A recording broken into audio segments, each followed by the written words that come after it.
The argument started over something stupid. I'd borrowed my sister Melissa's car 2 days earlier because mine was in the shop, and I'd returned it with the gas tank half empty instead of full. She'd been building to an explosion all evening during what was supposed to be a casual dinner at her house. "You're always like this," she said, following me to the front door. "Always taking, never considering other people. Do you know how much gas costs? I'll Venmo you $20 right now." It's not about the money.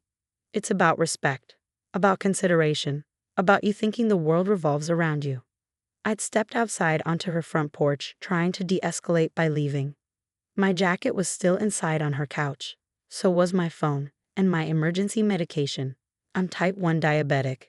Have been since I was 12. I manage it carefully, check my blood sugar regularly, and always keep glucose tablets and insulin with me. That night, I'd left my supply bag on Melissa's coffee table when I stepped outside to cool down.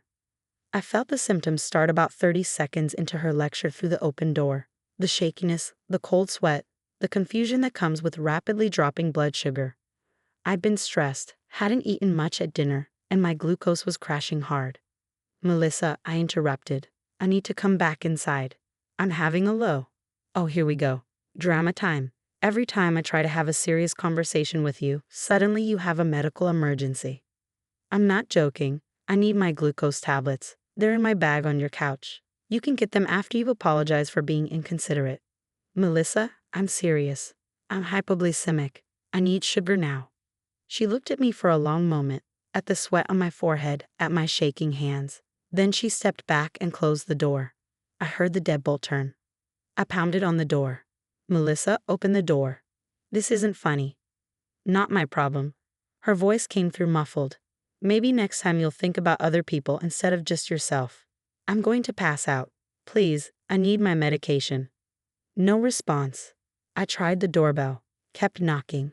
My vision was starting to blur. The hypoglycemia was getting worse. Without glucose, I'd lose consciousness. Severe hypoglycemia can cause seizures, brain damage, or death. I stumbled off the porch toward the neighbor's house. Made it about 10 feet before my legs gave out. The last thing I remember is the concrete of Melissa's driveway coming up to meet me. I woke up in an ambulance. The neighbor, Mrs. Patterson, had seen me collapse from her window and called 911. The paramedics gave me glucose, and I've regained consciousness, but they were taking me to the hospital for monitoring. "Your sister wouldn't open the door," Mrs. Patterson said. "She'd ridden in the ambulance with me. I knocked and told her you'd collapsed. She said you were being dramatic and to leave her alone." I spent 6 hours in the emergency room. My blood sugar had dropped to 43, critically low. The doctor said that another 10 minutes and I could have had permanent brain damage or died. Melissa texted me around midnight. "Hope you're feeling better. Maybe don't be so dramatic next time." I didn't respond. Didn't respond to any of her messages over the following weeks. Didn't answer when she called. Didn't attend family gatherings where she'd be present. My mother tried to mediate. She made a mistake. She didn't realize how serious it was. She locked the door and said it wasn't her problem while I was having a diabetic emergency. She feels terrible about it. Then she can say that to me directly, with an actual apology. The apology never came. Melissa seemed to think enough time passing would make it go away. What she didn't know was that I've been working on something big, a software project I've been developing for 3 years, a data analytics platform for healthcare companies. 6 months after the incident on her porch, my startup was acquired by a major tech company for $12 million. After taxes and splitting with my co-founder, I cleared $5.8 million. I'd gone from barely covering my rent to wealthy overnight. I bought a modest condo, invested carefully, and lived well below my means. I kept my success quiet. My family knew the startup had been acquired, but not for how much. Melissa certainly didn't know. I tracked Melissa's life from a distance through mutual friends and social media. She'd bought her dream house 4 years ago, a craftsman-style home in a trendy neighborhood. She posted about it constantly, called it her forever home, and hosted parties there. Her entire identity became wrapped up in that house. She'd stretched to afford it. I knew because she'd mentioned the mortgage amount during a family dinner once, back before the incident. $490,000 with only 5% down, a loan that required her full income to maintain. When she lost her job 18 months after locking me out, the financial strain showed immediately. She posted less. The house content disappeared from her social media. Through the family grapevine, I heard about the job search dragging on, about her burning through savings, about missed payments. Foreclosure notices are public record. I've been checking the county database monthly for 2 years, watching Melissa's address with cold interest. When the notice posted, I felt nothing. No satisfaction, no sympathy, just acknowledgement. The auction was scheduled for a Tuesday morning at the county courthouse. I arrived early, registered as a bidder, and reviewed the property details. The outstanding loan balance was $510,000. Melissa had somehow gone underwater on the mortgage, probably through refinancing or missed payments with penalties. 23 people attended the auction. Most were investors looking for deals. Melissa wasn't there, probably couldn't bear to watch. The auctioneer started bidding at $400,000. Two investors competed back and forth, driving it up slowly. At $475,000, one dropped out. The remaining bidder looked confident. $480,000, I said clearly. The other bidder countered. We went back and forth.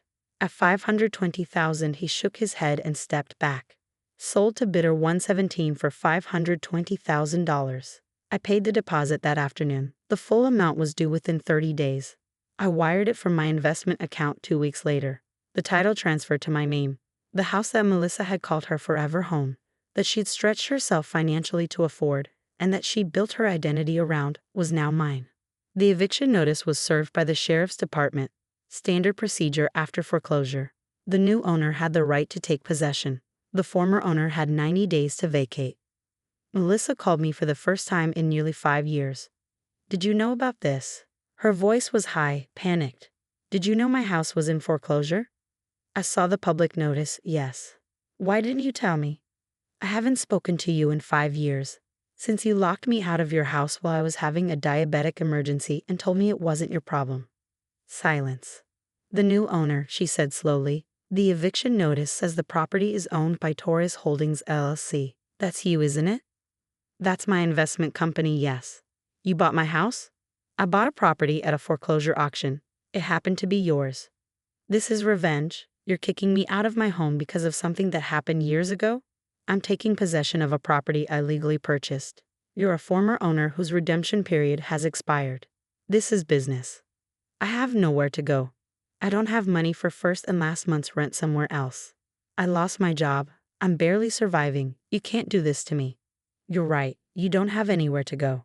That must be frightening, not having a safe place, having someone refuse to help you when you're in crisis. That's not the same thing, isn't it? You locked a door while I was dying. I'm buying a house you lost. Seems like your problem is significantly less life-threatening than mine was. I didn't mean for you to get hurt. I was angry. I made a mistake. You texted me afterward and called me dramatic. You never apologized. You never acknowledged what you did. For 5 years, you acted like locking me out during a medical emergency was no big deal. I'm sorry, okay? I'm sorry. Is that what you want to hear? What I want is irrelevant. What's happening is you have 90 days to vacate the property. After that, if you're still there, the sheriff will forcibly remove you. Those are the legal requirements. Please, Nathan, I'm your sister. I know I screwed up. I know I should have opened the door. I should have believed you, but please don't punish me like this. I'm not punishing you. I'm exercising my legal rights as a property owner. You chose to stretch yourself financially on a house you couldn't actually afford. You chose not to have adequate savings. You chose not to find work quickly enough to save the house. Those were your choices. I'm just the person who bought it after your choices caught up with you. What do you want from me? Groveling? Begging? What will it take for you to let me stay? Nothing. There's nothing you can offer me. The house is mine. You need to accept that and make arrangements. She started crying, heavy, desperate sobs, the sound of someone whose world is collapsing. I felt nothing. 90 days, I said. I suggest you use them wisely. I hung up before she could respond. My mother called within an hour. Your sister says you bought her house at foreclosure and you're evicting her. That's accurate. How could you do this? She's family. She's struggling. You have millions of dollars and you're taking away her home. She lost her home when she stopped paying the mortgage. I simply purchased it legally. Would you prefer that a stranger buy it? I prefer you show some compassion. She made a mistake years ago. Haven't you moved past it? Have I moved past nearly dying on her driveway while she refused to open the door? No, actually, I haven't. Have I moved past her texting me that I was being dramatic while I was in the hospital? Not really. So this is revenge. This is consequence. There's a difference. You're going to make your sister homeless. She made herself homeless by losing a house she couldn't afford. I'm just the person who bought it afterward. If you're so concerned about her housing, you have a guest room. She can stay there. My mother didn't answer that. We both knew Melissa had burned bridges with our parents over borrowed money that was never repaid. The 90 days passed slowly. I hired a property management company to handle the details. They conducted the required inspections, documented the property's condition, and processed the eviction timeline. I drove by the house once, about 60 days in. Melissa's car was in the driveway. The flower boxes she'd installed were empty, the plants dead. The pride she'd taken in the exterior was gone. It looked neglected, sad. I felt a flicker of something. Not quite sympathy. More like recognition that her dream was ending. But dreams die all the time. Mine almost died on her driveway 5 years ago. On day 88, Melissa moved out. The property manager confirmed she'd left the keys and that the house was vacant. I had the locks changed and hired cleaners. I didn't plan to live there. Didn't want to. It was an investment property, nothing more. I'd rent it out, probably to a family who'd appreciate it, who'd maintain it better than Melissa had in her final struggling year. But before I listed it for rent, I walked through it once. Saw the layout she'd loved, the kitchen she'd renovated, the backyard she'd landscaped. Saw the life she'd built and then lost. In the master bedroom closet, she'd left a photo, a framed picture of her standing in front of the house the day she bought it, holding up the keys, beaming with pride and joy. I took the photo down, put it in a box with other items she'd left behind, and had the property manager deliver the box to my mother's house, where Melissa was temporarily staying. Not out of kindness, out of completeness. She should have that photo, should remember what she'd had, should remember that actions have consequences that sometimes take 5 years to fully manifest. I listed the house for rent at market rate, had applications within 3 days, chose a young couple with a baby, both with stable jobs, good references, the kind of tenants who'd stay long-term and take care of the place. They moved in on the 1st of the month. I collected rent on the 5th. The house that Melissa had called her forever home became a rental property in my portfolio, generating passive income and building equity. Sometimes I think about that night on her porch, about pounding on the door while my blood sugar dropped, about her voice through the woods saying it wasn't her problem. I think about waking up in the ambulance, about the hospital, about the terror of nearly dying while someone who should have cared chose not to. And then I think about the auction, about my calm bid, about the title transferring to my name, about Melissa packing boxes in the house she thought she'd own forever, about her learning that problems have a way of becoming mutual, that doors lock from both sides, that not my problem is a dangerous thing to say when you might someday need help yourself. I didn't buy her house for revenge. I bought it because it was a good investment opportunity in an appreciating neighborhood, because the numbers made sense, because I had the capital and the knowledge to make the purchase. That it was Melissa's house was just cosmic timing. That she had nowhere to go was just irony. That I felt nothing about it was just consequence. 5 years ago, she locked a door while I was dying and said it wasn't her problem. Today, I own the house she couldn't afford, and she's someone else's problem.